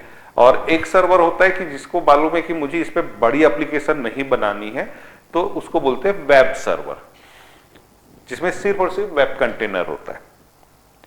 वेब सर्वर में वेब कंटेनर होता है, तो उसका अच्छा एग्जांपल है टॉमकेट। तो टॉमकेट नाम का एक सर्वर है जो कि वेब सर्वर है, उस पर हम लोग सर्वलेट जेएसपी पे काम कर सकते हैं। और अभी आप ही के इसमें सिस्टम में एक एप्लीकेशन सर्वर भी है जिसका नाम है ग्लासफिश।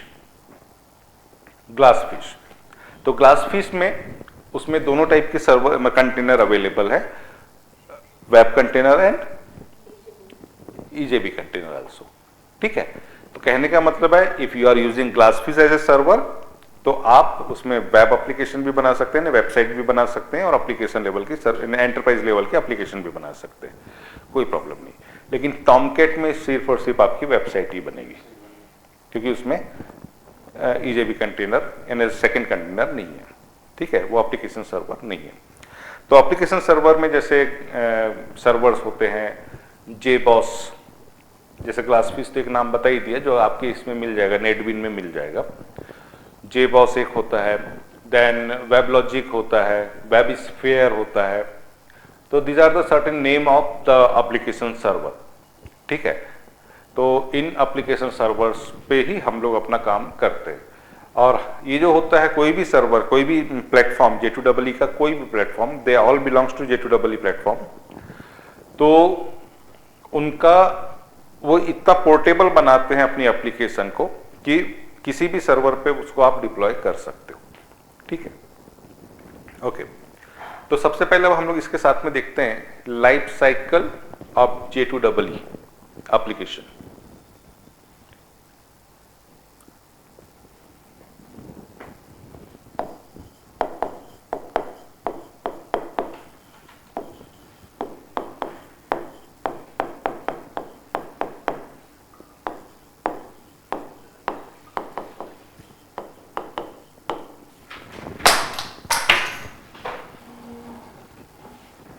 ठीक है,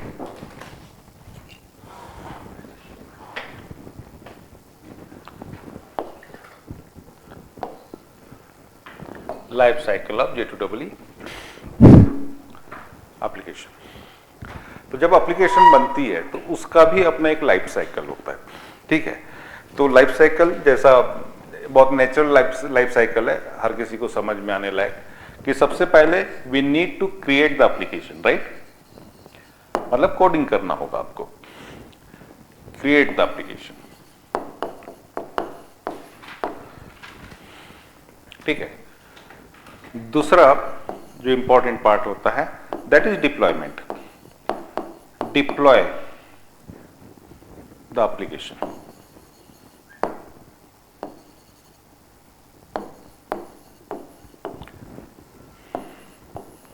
और तीसरा part execute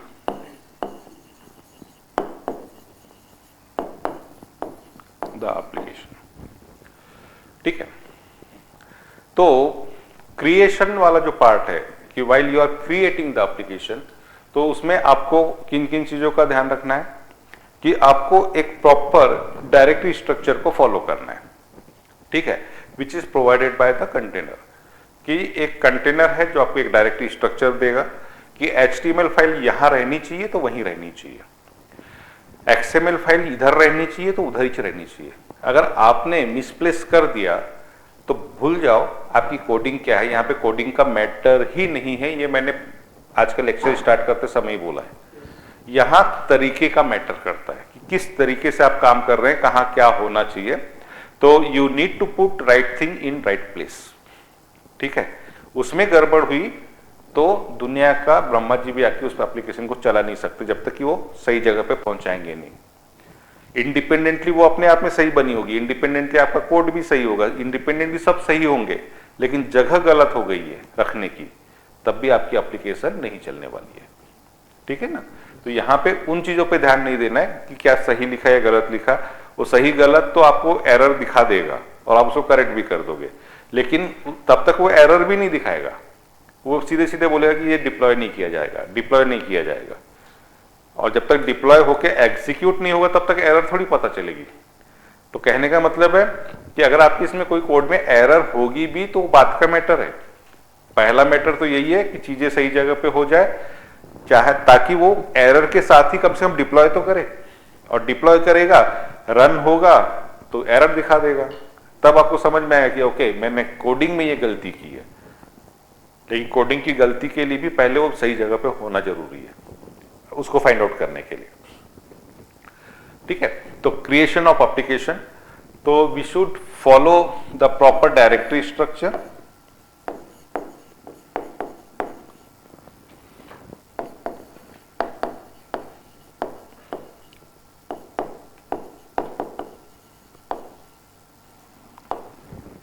we should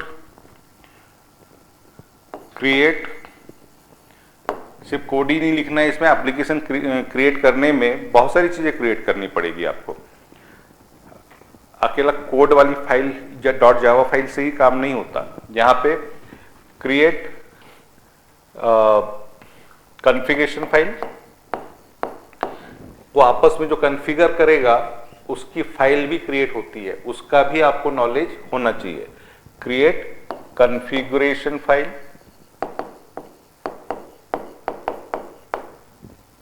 then what we need to do after completion of all these independent component, after creation of all these components, we need to packaging it by creating what, jar file। jar file नहीं बोलते इसको, var file बोलते हैं।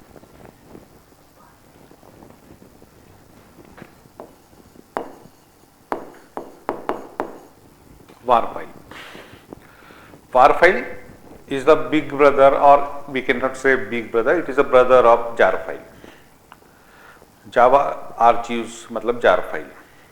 तो jar file किसकी बनती है? जो कंसोल बेस एप्लीकेशन होती है, विंडो बेस एप्लीकेशन होती है, उसकी जार फाइल बनती है।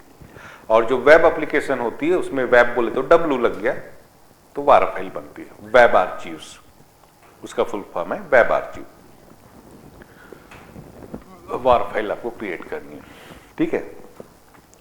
इतना होगा।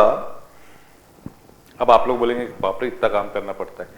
डोंट वरी, आईडी आपके लिए बहुत से काम ऑटोमेटिकली कर देती है, लेकिन बिहाइंड द सीन ये होता है। अब जैसे मैंने कोर जावा भी पढ़ा है तो आपको बताया ना कि क्लास फाइल बनेगी सोर्स फाइल से, देन उसका बाइट कोड में कन्वर्जन होगा, बाइनरी में कन्वर्जन होगा, ये सब बिहाइंड द सीन हो रहा है।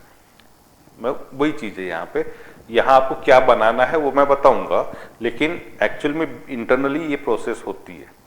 ठीक है, कुछ चीज़ें आपको करनी भी पड़ेगी इसमें, कुछ चीज़ें जैसे वार फाइल खुद से बना के डिप्लॉय कर देगा, वो आपको नहीं बनाना पड़ता, आप चाहे तो बना सकते हैं, है ना। अब नेटबीन में आप लोग क्या करते हैं, सिर्फ जावा का सोर्स कोड लिखते हैं, रन कर देते हैं। क्लास फाइल नहीं बनी, क्या बनी, उसने बनाया, है ना। लेकिन क्लास फाइल हम खुद भी बना सकते हैं ना, कमांड प्रॉम्प्ट पे जावा सी का कमांड चला के। In similar fashion we can create वार फाइल आल्सो बाय आवरसेल्फ, लेकिन ये बना देता है, आपको चिंता करने की जरूरत नहीं है अगर हम लोग आईडी यूज कर रहे हैं तो। और ये वार फाइल ही फिर सेकेंड प्रोसेस में जाके डिप्लॉय होती है। तो सेकेंड प्रोसेस में यहां पे क्या क्या होता है, डिप्लॉय होती है वार फाइल, और वार फाइल मतलब वेब आर्चिव, वेब आर्चिव मतलब it is the bundle of all components, internal components. It includes XML files, property files if required, then your Java files, ठीक है, HTML, CSS, ये सब कुछ, जितना सब कुछ रहता है एक एप्लीकेशन के लिए, वो सब कुछ को एक इसमें बंडल कर देती है। HTML से लेके HTML, CSS, जावास्क्रिप्ट, इमेजेस जो होगी आपकी, वो सब बंडल हो जाएगा एक इसमें, ठीक है, उसको बोलते हैं वार फाइल। और इस वार फाइल, इस बंडल को हम लोग फिर डिप्लॉय करते हैं सर्वर पे, सेकेंड प्रोसेस, ठीक है, it is a part of life cycle. तो deploy war file, once our war file is deployed successfully, then ये क्या करेगा, ये अपने आप को अनजिप करेगा।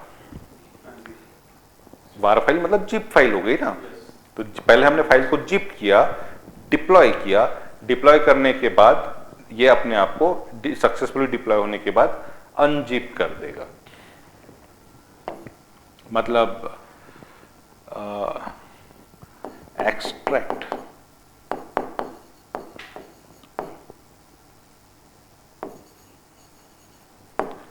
The files from war file.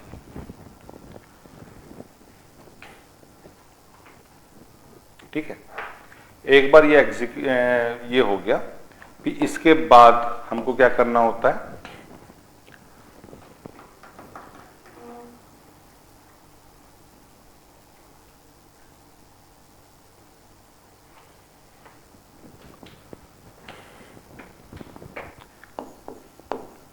Configure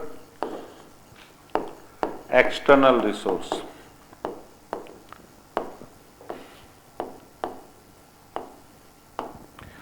external resources जो आपने बना के रखे उनको कॉन्फ़िगर करना होता है। लाइक आपने डाटाबेस बना के रखा होगा, है ना, जो आपके एप्लीकेशन में, अब डाटाबेस की को भी इसके साथ कॉन्फ़िगर करना पड़ेगा आपको, अदरवाइज पता चला कि आपके इसमें डाटाबेस सर्वर पे है ही नहीं, वो है ना, उसमें टेबल है ही नहीं, तो क्या चलाने वाला है फिर ये, इसने तो, ये तो आपका प्रोग्राम है ना, वार फाइल के अंदर आपका प्रोग्राम है, डाटाबेस तो सेपरेट एंटिटी है।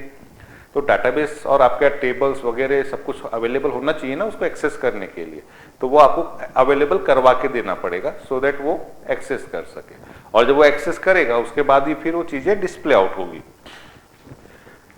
ये सब होने के बाद then you can run on client और ब्राउजर। इसको हम लोग क्लाइंट या ब्राउजर पे फिर एग्जीक्यूट करेंगे। तो basically this three are the life cycle working of our J2E application, but inside this life cycle method मतलब steps, these are the certain steps, internal steps are doing.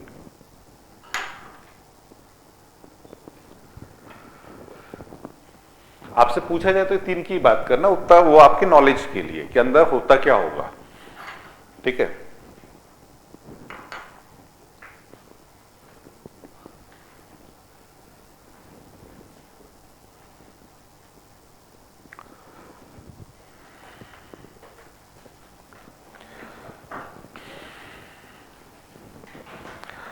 J2EE container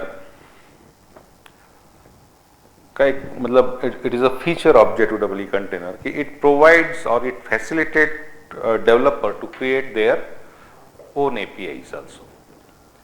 आप अपने खुद की APIs बना सकते हैं by using this container, ठीक है। J2EE platform, not container, J2EE platform का यूज करके आप खुद की एपीआईज बना सकते हो। अब बहुत से अभी हम लोग खुद की एपीआई भी बनाएंगे, it is also the part of this module.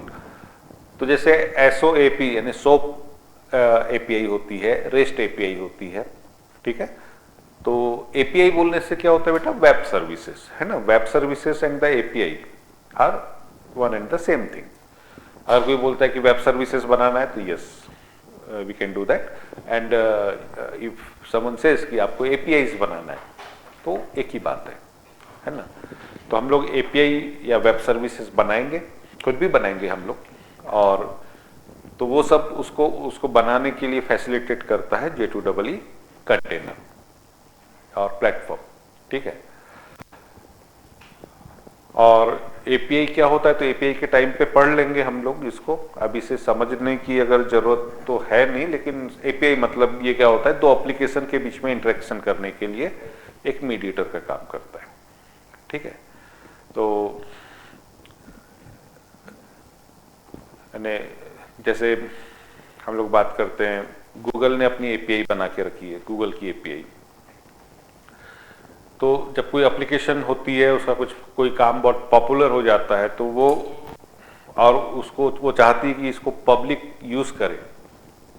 मैंने इतनी मेहनत से एक काम किया है, इस यूटिलिटी को, इस फैसिलिटी को पब्लिक भी यूज करे। तो अब पब्लिक कैसे यूज करेगी, तो पब्लिक डायरेक्टली गूगल से नहीं मांग सकती। गूगल अपने आप में एक ह्यूज सर्वर है, we can not direct interact with the Google server. तो गूगल ने क्या किया है कि मुझसे अगर आप बात करना चाहते हो तो मेरा एक PRO है, पब्लिक रिलेशन ऑफिसर, मतलब एपीआई। वो खुद की एक एपीआई क्रिएट करता है, उसको फ्लोट कर देता है पब्लिक एक्सेस के लिए। तो हम उस एपीआई से कनेक्ट होते हैं और वो एपीआई फिर गूगल से कनेक्ट होके जो भी हमको उसकी फैसिलिटी चाहिए वो हमको प्रोवाइड करके देता है। जैसे गूगल मैप, आप अपनी एप्लीकेशन में गूगल मैप चलाते हो, है ना।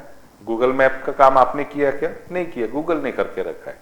तो गूगल से आपकी कोई रिश्तेदारी है कि जो आपको दिया है चलाने के लिए, नहीं, उसने सारी पब्लिक के लिए रखा है। But we can not access directly Google map from Google server.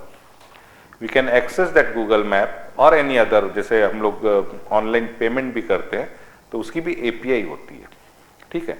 तो उस एपीआई के थ्रू हम लोग उन सर्वर के साथ इंटरेक्ट करते हैं। बैंकिंग सर्वर आपको डायरेक्ट पैसा ट्रांसफर करने थोड़ी देगा, उसकी अपनी एपीआई होगी, ठीक है। जैसे रेजर पे के एपीआई होती है, रेजर पे। तो जितने भी आप लोगों को ये यूपीआई का कनेक्शन वगैरह मिल जाता है ना, वो रेजर पे के थ्रू मिलता है। अगर आप कोई एप्लीकेशन बनाते हैं और वहां से ऑनलाइन ट्रांजेक्शन करना चाहते हैं तो of course you can do that, ठीक है।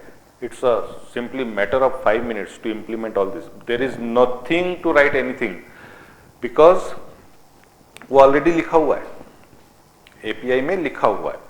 आपको जस्ट उसको इंटीग्रेट करना होता है आपकी एप्लीकेशन के साथ। ये तो हो गया बनी बनाई एपीआई को लेके।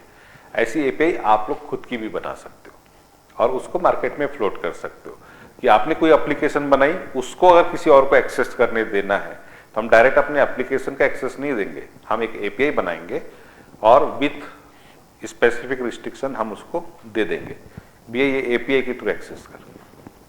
जब हम लोग लाइव प्रोजेक्ट बनाते हैं यहाँ पे, तो बहुत से बच्चों का ये मानना होता है कि सर मैं फ्रंट एंड जो है रिएक्ट में बनाना चाहता हूँ, ठीक है, रिएक्ट में। तो react is the different part ना, मतलब वो जावा स्क्रिप्ट का फ्रेमवर्क है और उसने पूरी एप्लीकेशन किस में बना रखी है, जावा पे बना रखी है। एप्लीकेशन जावा पे बनी है, जावा स्क्रिप्ट पे नहीं। और रिएक्ट है जावा स्क्रिप्ट का फ्रेमवर्क, है ना। तो जो फ्रंट का पार्ट है यानी क्लाइंट साइड का, तो क्लाइंट साइड का काम बच्चे चाहते हैं क्योंकि ऑफ कोर्स रिएक्ट बहुत अच्छा फैसिलिटी देता है। रिएक्ट को ढंग से पढ़ना है आप लोगों को। नहीं, अच्छे से हुआ कि जो होना तो हो गया?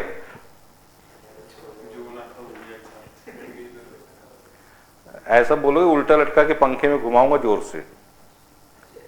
हाँ,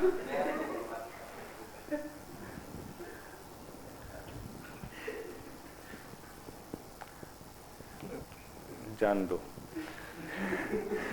क्योंकि फाइनल जो एप्लीकेशन बनने वाली है उसमें रिएक्ट यूज करने वाले हो आप लोग जावा के साथ, और रिएक्ट मैं जानता नहीं।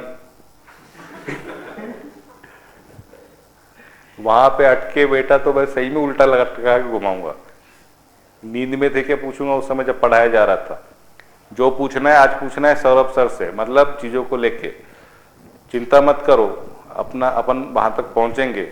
और मैं आपको एक छोटी सी एप्लीकेशन जावा की दूंगा, उसका फ्रंट एंड रिएक्ट में बनाना, इंटीग्रेट करना, सर के जाने के निकलने के पहले यहाँ से कहीं अटके सटके तो उनसे तुरंत क्लियर करना, बोलना सर अनूप सर ने ये एप्लीकेशन बनाई है और ये, और हम लोग क्या बनाएंगे, एपीआई बनाएंगे।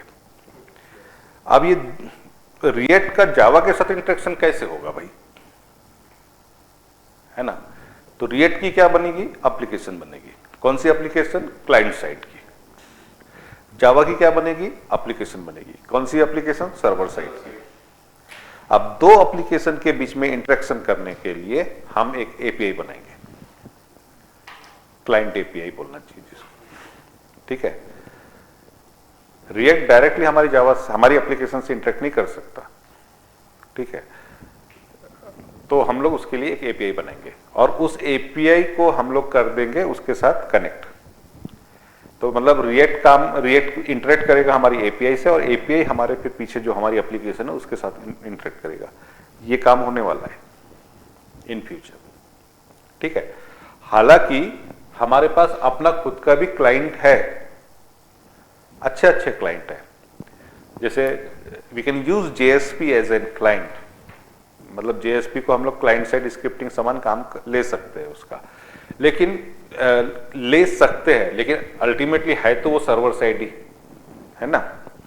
तो उसके लिए जावा ने दिया है हमको एक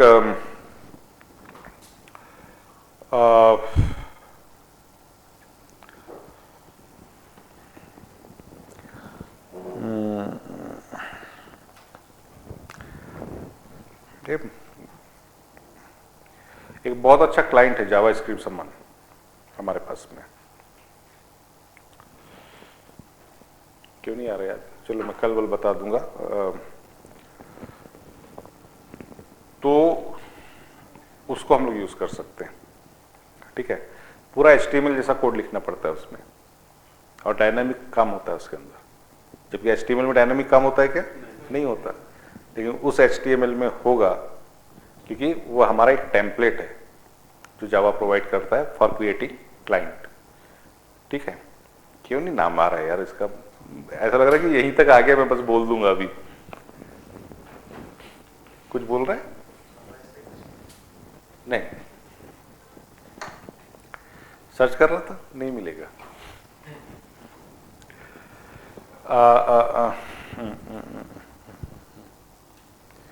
जान दे, वो आपके सिलेबस है किसी के पास, सिलेबस में दिख जाएगा।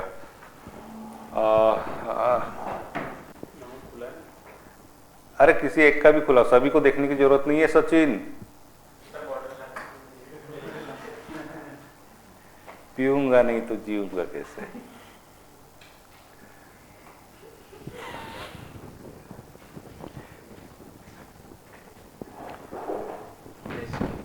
नहीं बेटा, नीचे नीचे होगा।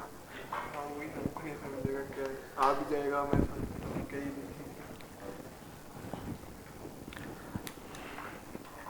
थाइम लीफ देख, थाइम लीफ आया कि कहीं? क्या नाम? Thymeleaf, Thymeleaf. हालांकि आपको इंट्रोडक्शन है, अपन थोड़ा देखेंगे उसको, इसमें नाम मिल जाएगा, सर्च कर ले थाइम लीफ, THYM। दिखा क्या?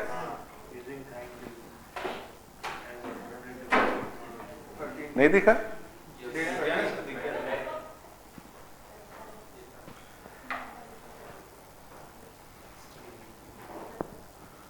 उधर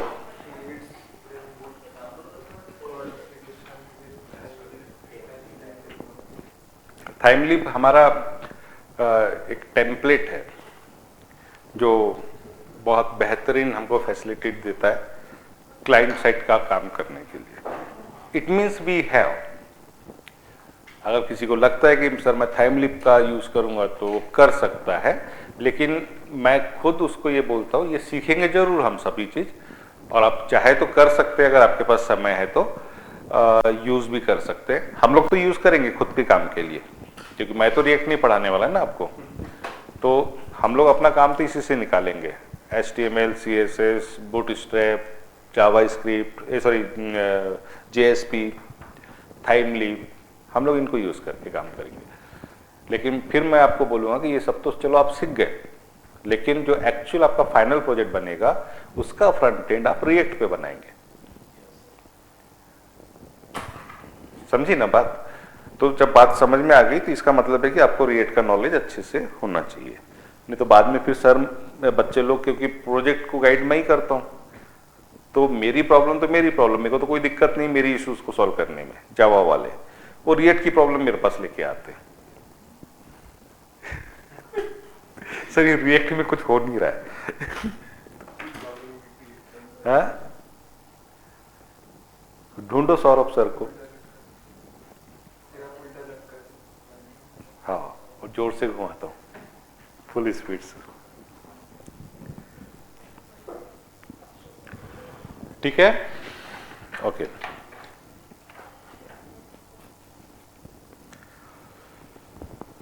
तो ये अब ये जो जैसे नाम है ना, मैं तुम लोगों को बता रहा हूं पूरी गारंटी के साथ, जिन्होंने भी जावा जुआ पढ़ के आया है अपने कॉलेज में,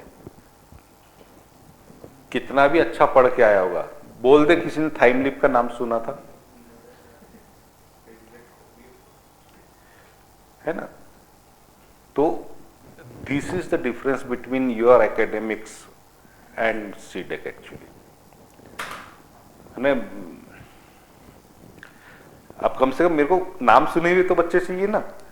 सर आप थाइमलीप की बात कर रहे हो ठीक है, कहां कहां से, गांव खेड़ों से, वर्धा वर्धा से आ जाते हैं बच्चे अमरावती वर्धा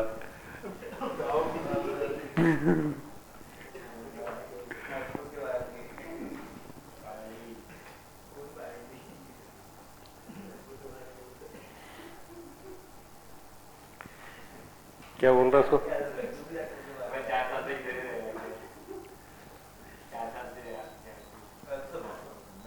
कौन? अच्छा, तू ये बताने की कोशिश कर रहा है कि तू भला ही भंडारा से है लेकिन रहता इधर था। हाँ, तो तेरे को क्या लगता है वो पूना से है?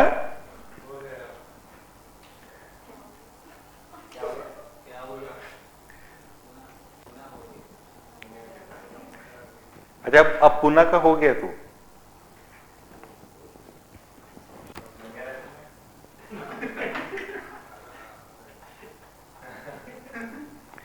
क्या बोला? उसका नाम मत ले, दिल जलाए लगता है।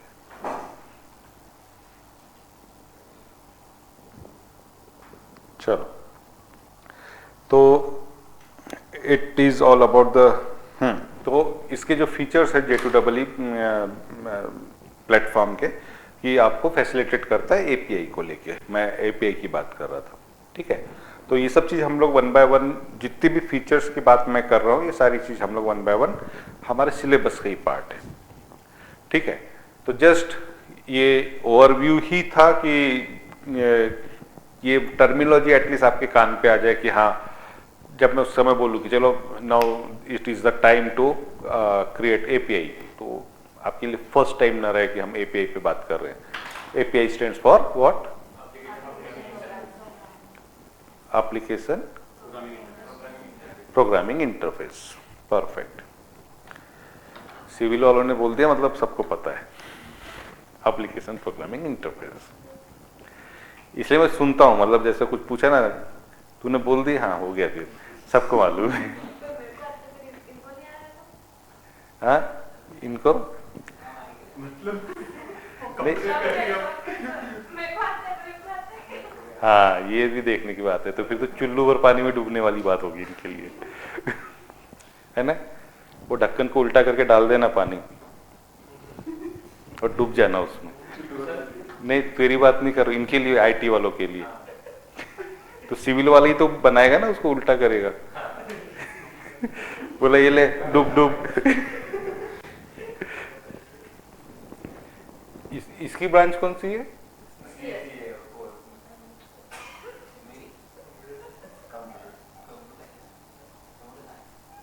Computer science.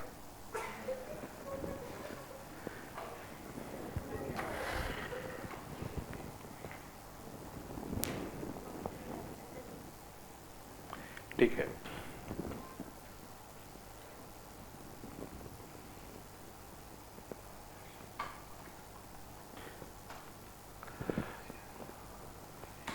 So it's all for the day. पहला काम आज थ्योरी था, तो असाइनमेंट सच कुछ है नहीं आपके लिए। अगर कुछ होगा वहाँ का पुराना, मतलब सर का असाइनमेंट, तो वो कर लेना। अदरवाइज टाइम अगर होगा तो प्रोजेक्ट फाइनल करो अपने लिए। Now it's time to take decision कि which project you are going to create. ठीक है, और जैसे जैसे हमारा टॉपिक आगे बढ़ेगा तो आप उसमें अपने इनपुट्स दे सकते हो। इनफैक्ट उस पर आप लोगों के पास करने के लिए बहुत काम है, क्योंकि हमारा डाटाबेस हो चुका है ना। You can create your SRS, you can create your documentation at least. So if you have spare time apart from training and learning the things, तो आप लोग वो काम करो प्रोजेक्ट वाला। ठीक है,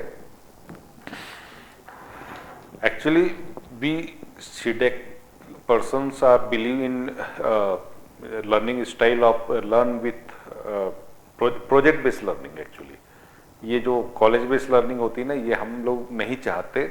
हम लोग चाहते हैं कि प्रोजेक्ट बेस्ड लर्निंग हो, लेकिन तकलीफ वही होती है कि जब ये कल नितिन सर बोल भी रहे थे ना, क्या कर लोगे सर, बोले आप लोग भी। प्रोजेक्ट बेस्ड लर्निंग के लिए इट इज रिकमेंडेड कि बच्चे को कम से कम वो टेक्नोलॉजी का नॉलेज होना चाहिए, तो प्रोजेक्ट बेस्ड लर्निंग करे आदमी। अभी तो पहले हमको पूरा का पूरा टेक्नोलॉजी सिखाना पड़ता है उसको। प्रोजेक्ट बेस्ड लर्निंग कब हो सकती है, जैसे पूरा सीटें कभी जिस प्रकार से आप लोग का हो रहा है ना, तो उसके बाद हमारे एमडी सर का हमेशा कहना होता है कि अनूप सर आप क्यों नहीं अडॉप्ट करते इस मेथोडोलॉजी को प्रोजेक्ट बेस्ड लर्निंग की। It is always good, well of course it is good, but it is not applicable to our student. Why it is not applicable? अरे भैया, उनका कहना है कि तुम पहले सेंटेंस बनाओ, उसके बाद में अल्फाबेट सिखाओ। सेंटेंस बेस अल्फाबेट सिखाओ। अब मैं बोलूं माय नेम इज खान, बोलो M for mango, Y for you, name for N for name. तो ऐसे में तुम लोग क्या सीखोगे अल्फाबेट? ऐसा कब सीख पाओगे? जब आपको ऑलरेडी अल्फाबेट्स आती होगी ए टू जेड तक। मैं जो बोलना चाह रहा हूं, यू गेटिंग माई पॉइंट, कि प्रोजेक्ट बेस्ड लर्निंग का मतलब है कि भैया एक सेंटेंस प्रिपेयर्ड है या फिर उसका पूरा कंसेप्ट क्लियर है कि ये ऐसा सेंटेंस बनेगा। अब कैसे बनेगा, क्या लग रहे हैं, कौन से कंपोनेंट्स या अल्फाबेट्स लग रहे हैं, तो वो हम लोगों को अब आपको सिखाना है। तो ये पहले तो आपको माय का एम क्या होता है ये तो पता होना चाहिए ना।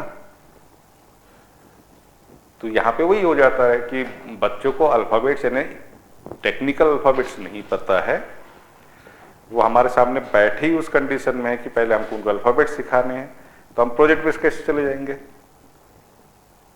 कि मैं अगर अभी बोलूँ, अभी मैंने बोला भी आप लोगों को इनफैक्ट कि रिएक्ट के साथ हम लोग कैसे इंटरेक्ट करेंगे। ठीक है, आप लोगों ने समझ लिया कि ऐसा कुछ होगा, एपीआई बनेगी, उसके साथ इंटीग्रेट होगी रिएक्ट के साथ में और इसके साथ कम्युनिकेट करेगी सर्वर के साथ में जावा के,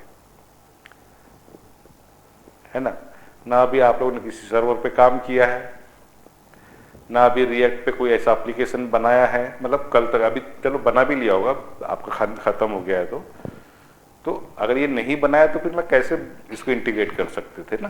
तो इसलिए वो एक एक चीज आपको सिखाना भी पड़ता है, लेकिन कोई बात नहीं, इसलिए हमारी मेहनत बढ़ जाती है। पहले फटाफट सीख जाओ फिर फटाफट इंप्लीमेंट करो, टाइम नहीं मिलता अपने पास में, है ना। ओके, तो कल से हम लोग रेगुलरली अपनी बैच स्टार्ट करेंगे, कुछ काम करेंगे, मजा आएगा, बहुत अच्छी टेक्नोलॉजी है और एंजॉय करोगे। सिंपल सी बात है, आसान है, आसान है, मुझे आसान लगती है। मतलब आसान इसलिए लगती है क्योंकि मतलब मैं कंपेरेटिवली बात कर रहा हूँ, मेरे को तो लगेगी आसान। अगर मैं as compare to code Java अगर मैं करूँ तो मुझे ऐसा लगता है कि यार बच्चों के हिसाब से ये ज़्यादा आसान फील होना चाहिए।